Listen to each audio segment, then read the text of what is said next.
Hay personas que nunca escucharon del evangelio y son condenadas.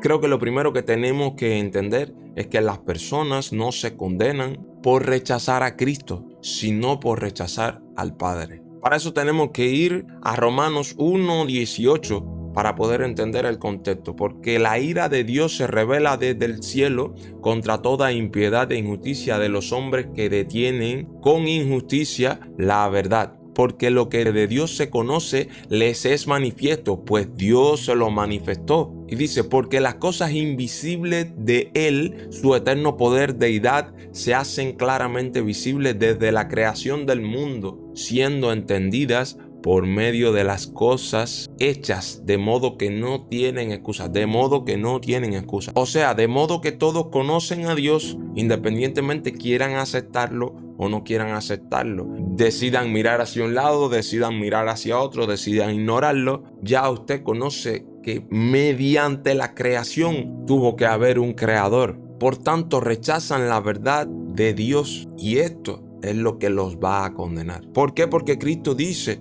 yo no vine a condenar, yo vine a salvar el mundo. Ahora supongamos, si realmente las personas se salvaran por no conocer el evangelio, o sea, por ignorancia básicamente, entonces lo mejor hubiese sido que nadie conociera el evangelio, no que Cristo mismo con sus propias palabras dijo, vayan y den las buenas nuevas de salvación, vayan por todo predicando la palabra de Dios. Esto es lo que envió Cristo a hacer a cada uno de sus apóstoles y seguidores, y es porque la ignorancia no le va a hacer salvo. El no conocer, el que nunca le hayan predicado la palabra, el que usted no conozca de la palabra de Dios no le va a hacer salvo. ¿Por qué mueren inocentes en África o cualquier parte y tu Dios lo permite? ¿Qué responderías tú? No te preocupes, que Dios no condena al inocente. Y ahora surge la segunda pregunta. ¿Hay inocentes en África o cualquier parte? Y la respuesta es no.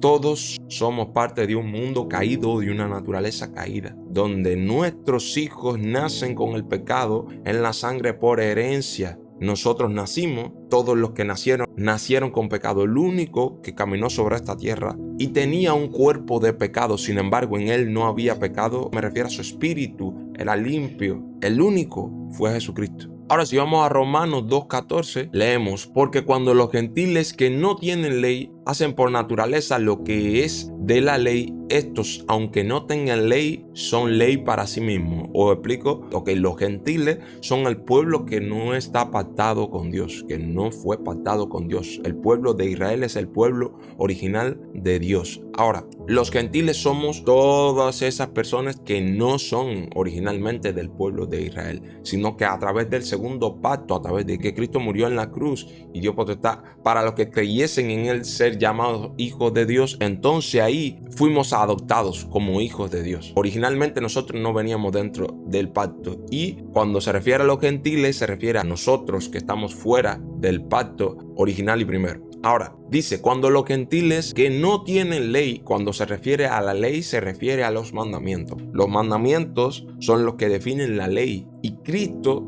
no solo es el final de la ley, es el cumplimiento de la ley, sino que, escuchen lo que dice, cuando los gentiles que no tienen ley significa que las personas que no obedecen a los mandamientos y no hacen lo que realmente Dios envió que no deberían hacer, hacen por naturaleza lo que es de la ley. ¿Qué cosa es hacer por naturaleza lo que es de la ley? Por ejemplo, matar, robar, ser adúltero, etcétera, etcétera, etcétera. Cuando hacen por naturaleza, se refiere a la naturaleza pecaminosa y caída del mundo. Estos, aunque no tengan ley, aunque no conozcan de la ley, son ley para sí mismos. O sea, ellos mismos se están juzgando por hacer las cosas, aunque no conozcan. No sé si entienden lo que significa el pasaje este. Ahora, es válida la salvedad que cualquier persona les diga de que los que van a ser salvos son los escogidos de Dios, o los elegidos antes de la fundación del mundo. O sea, antes de que el mundo fuese mundo, ya nosotros habíamos sido escogidos en Cristo Jesús. Y hablamos de los salvos, pero ni siquiera tengo idea si yo voy a ser salvo o no. Ningún elegido ni ningún escogido se perderá, esté donde esté. Ahora es válido que se especifique de que solo a través del evangelio será salvo. Y vamos a 2 de Timoteo capítulo 2, versículo 10. Dice, por tanto todo lo soporto por amor de los escogidos, para que ellos también obtengan salvación que es en Cristo Jesús con gloria eterna. Pablo, hablando de los escogidos, dice, por tanto todo lo soporto por amor de los escogidos. Y usted se preguntará, si ya los escogidos pues están escogidos por Dios, ¿para qué afanarse? Bueno, deje que le especifique y le diga algo. Los escogidos Dios los sabe, pero nadie sobre esta tierra, así como la hora en la que venga el Hijo del Hombre, nadie lo sabe. ¿Cuáles son los escogidos? Puede quedarse desde una persona que haya ido a la iglesia toda su vida hasta irse una persona que nunca haya ido a la iglesia y en el último momento se arrepienta a través del evangelio. Puede salvarse y otra persona puede no salvarse, porque específicamente la salvación, si te preguntan, ¿es por obra? Usted puede responder que sí, pero no las tuyas ni las mías, sino las de Jesucristo. Por esas obras somos salvos, al igual que por la gracia que el Padre derrama sobre cada uno de nosotros. Cuando decide escogernos, ni siquiera nosotros somos los que escogimos. Nosotros los cristianos estamos vivos por única y exclusiva razón que para llevar el evangelio hacia otros pueblos. Nosotros tenemos un propósito y ese propósito es general y común para todo el mundo y es salvarnos y salvar almas. Ese es un propósito común, independientemente de su propósito. De lo contrario, si usted no solo no se salva, sino que no salva almas, usted está acaparando el pan y no llevando el pan a los humildes de espíritu. Así como usted lo recibió, usted ha de darlo también. Jesús hace la obra y Él es el que tiene la justicia perfecta. Luego, cuando tú crees, esa justicia perfecta es puesta en tu cuenta. Imagina tú que tú tienes una cuenta de banco, pero con Dios esa cuenta está en números rojos. Ahora, cuando tú crees directamente en Jesucristo,